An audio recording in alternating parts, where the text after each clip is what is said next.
And Vinod రావు గారు ప్రచారం start చేసిన తర్వాత ఏరియాలో పర్టికులర్గా ఆగారు. ఏంటి ఎందుకు దీనికి స్పెషాలిటీ తెలుసుకుందాం సార్. ఇక్కడే ఎందుకు ఆగారు, ఇక్కడ ఏంటి? ఏదైనా మనం మంచి కార్యక్రమం చేసినప్పుడు భగవత్ అనుగ్రహం ఉండాలి, తర్వాత ప్రజల దీవెనలు ఉండాలి.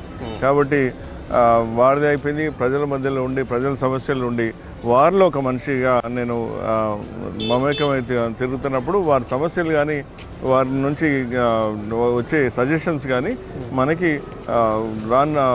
ఏదైతే పని చేయాలో దానికి యూజ్ అవుతాయి. ప్లస్ మనకు అర్థం కూడా అవుతుంది. కాబట్టి ప్రజల మధ్యలో మనిషి కింద నేను ఉండడం ఇష్టపడతాను. రైట్. మొత్తానికి ఖమ్మంలో ఒక వార్డు బీజేపీకి ఉంది. ఈసారి ఖమ్మం బీజేపీకి కావాలని వీళ్ళు ట్రై చేస్తున్నారు. చూద్దాం మరి.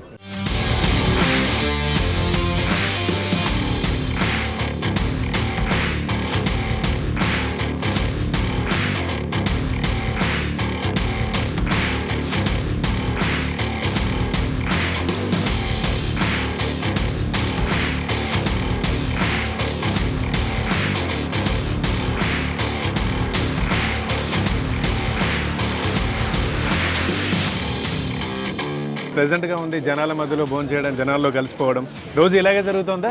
యా, ఆల్మోస్ట్ ఎవ్రీడే ప్రజల మధ్యలో చేయడం జరుగుతుంది.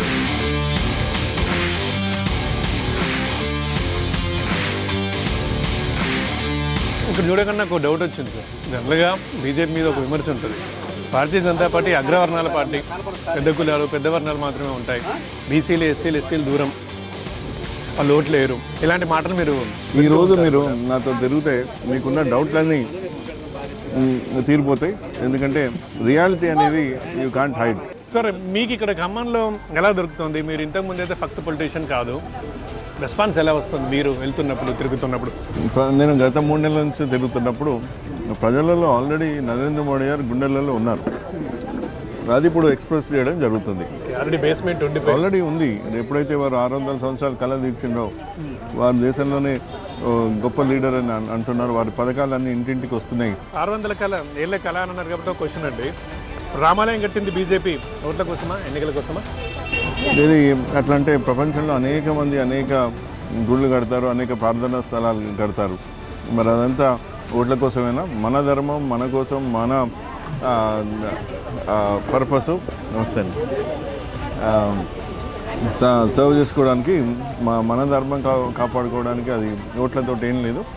ఇది I don't think it is anything related to politics.